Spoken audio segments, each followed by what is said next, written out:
It's Kaywon Action Star. Thank you for tuning in. What do you want? Got 1 minute. No, you were a shit boyfriend and you would have been in come on. Get out!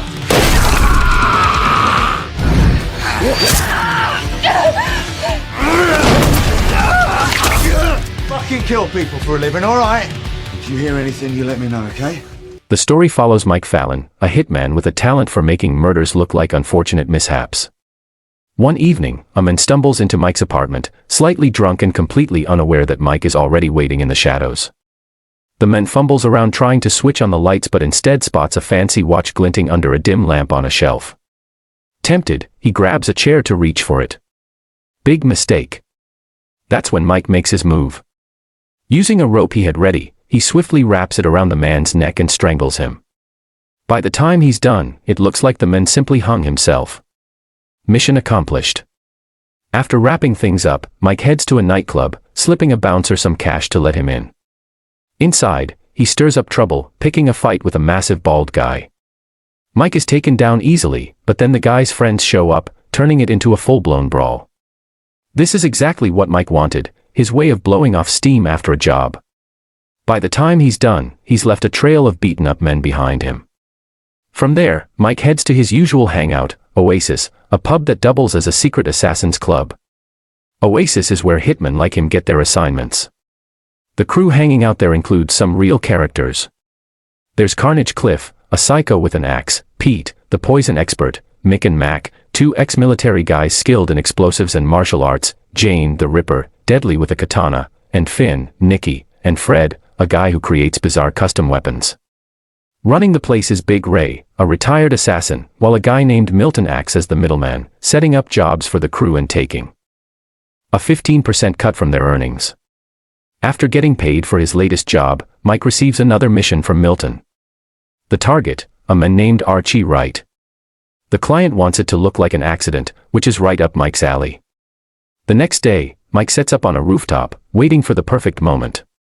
When Archie's car comes into view, Mike fires a special bullet at the tires, making the driver lose control and crash. Just like that, Archie is gone. To the outside world, it's just another tragic car accident. Back home, Mike should be celebrating, but instead, memories of his ex, Beth Carpenter, start creeping in. She had left him for a new guy, Charlie Adams, and Mike hadn't really thought about her in a while, until now. His thoughts are interrupted by a call from Milton, who tells him to pick up his payment in an alley at 9 p.m. But when Mike gets there, things go sideways. Instead of Milton, he's ambushed by an amateur assassin who opens fire on him. The guy runs out of bullets and tries to escape, but Mike isn't about to let that happen. He takes him out quickly. Right after that, Mike gets a message from Charlie with some devastating news: Beth is dead. The next day, he watches her funeral from a distance. Once the crowd clears, he approaches her grave and leaves flowers. Charlie finds him there and explains how it happened, a robbery gone wrong. But then, he drops another bombshell: Beth was pregnant with Mike's child.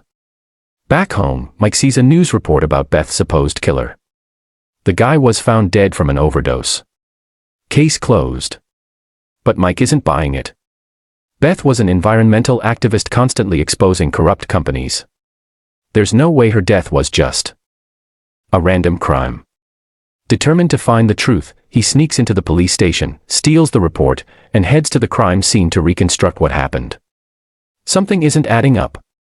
The report mentions that Beth had a high dose of a sedative in her system, the kind usually given to people with extreme flight anxiety. But Mike knows for a fact that Beth had no fear of flying. This wasn't a mugging, it was a professional hit. And he has a pretty good idea who did it. His suspicion falls on Mick and Mac, the duo known for staging crimes to look random. He tracks them down at their taekwondo gym and confronts them. At first, they deny everything, but when Mike tells them that Beth was pregnant, their expressions change. They finally admit to killing her, but to them, it was just another job. They don't know who ordered the hit. Furious, Mike beats the crap out of both of them, demanding more answers. Under pressure, they finally suggest that Milton might have some idea who the client is. Mike storms back to Oasis, looking for answers. Big Ray, the man who trained him, warns him to keep his emotions in check, reminding him that Mick and Mac were just doing their job. But Mike doesn't care. He's out for revenge. Frustrated, Big Ray pulls a gun on him, ordering him to back off. Mike leaves, but nothing's going to stop him from getting justice for Beth. As Mike walks away, memories of the past flood his mind. At 15, he was just a kid delivering newspapers, constantly bullied by local thugs. One day, while hiding from them, he spotted a mysterious man leaving a house right before it exploded. Intrigued, he secretly followed the men, capturing footage of his every move. That man was none other than Big Ray. Mike, being bold, confronted him and threatened to expose the footage unless Ray trained him to be an assassin. Instead of killing the boy, Big Ray recognized his guts and intelligence and decided to take him under his wing. Mike's first kill was the leader of the gang that tormented him, tricked into falling to his death while trying to grab cash taped to a balcony antenna. From that day on, Big Ray became his mentor and father figure, teaching him 3 golden rules: never act out of anger, never get emotionally involved, and never get caught. Mike had already broken 2 of those rules. Back in the present, Mike heads to Charlie's place, convinced that Beth's activism got her killed. He tries to explain that she was targeted, but Charlie is skeptical, especially when Mike mentions professional killers. Before he can convince her, Cliff bursts in, wielding an axe. In the chaos, Mike kills Cliff with his own weapon. Realizing that Charlie is now a target, Mike pressures her to share what she knows. She reveals that Beth was fighting against Panky Petroleum, a corrupt oil company planning to drill in the North Sea. Mike tells Charlie to dig up more on the company while he hunts down Milton. He tracks Milton to his hideout, where he has no intention of playing nice. He tortures Milton until the man spills everything. Beth was taken out on the orders of Leonard Kant. Armed with a name, Mike calls Charlie and arranges a meeting. Meanwhile, back at Oasis, Big Ray and the remaining assassins decide that Mike has crossed the line by killing Cliff, and they agree to take him down. Charlie finds out that Beth's fight against Panky Petroleum was backed by a whistleblower named Archie Rudd, while Mike learns that Leonard Kant was directly responsible for arranging her murder. He storms into Kant's office, interrogating him with the threat of a finishing shot. Fearing for his life, Kant confesses, handing over a recording of his boss instructing him to get rid of Beth. But before they can process what it means, Mick and Mac ambush them, guns blazing. Kant is killed in the crossfire. As bullets fly, Mike outmaneuvers his attackers, leading to a scuffle where he accidentally shoots Mac dead. Mike knocks Mick unconscious with a fire extinguisher before escaping, only to run into Pete outside. Pete tries to poison Mike, but Mike turns the tables, using Pete's own poison against him. Fred is next on the hit list, but Mike merely knocks him out and takes one of his experimental bandages. Mike's final target is Sam Zim, the corrupt oil tycoon behind everything. At Zim's mansion, Jane, the Ripper, is already waiting for a fight.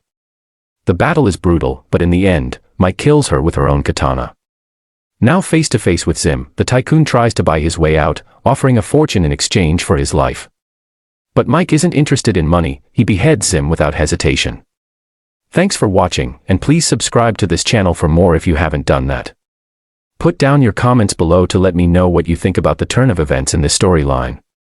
Also give my video a thumbs up to further motivate me, and share too for others to enjoy. See you on my next recap. Cheers.